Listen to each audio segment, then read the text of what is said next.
तुम्हाला सर्वांना ही गोष्ट माहिती असेल की आपल्या देशामध्ये भरपूर सारे धर्म आहेत आणि या धर्मांमध्ये भरपूर सारे देव आहेत, परंतु या धर्माच्या जोरावरती आणि या धर्माच्या लिखाणावरती हा आपला देश चालू शकणार नाही. कारण का? सर्वांना माहिती आहे की प्रत्येक धर्मांमध्ये माणसामध्ये वर्णभेद आहे, वेगवेगळ्या जाती आहेत, हा तुच्छ, हा उच्चवर्णीय, असे भरपूर सारे उच्च नीतीचे भेदभाव त्याच्यामध्ये आहेत.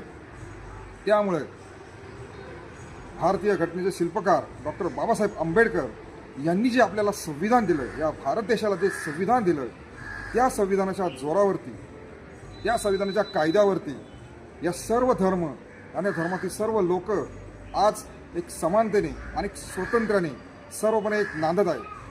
खरंच या अशा संविधानाला माझा सलाम.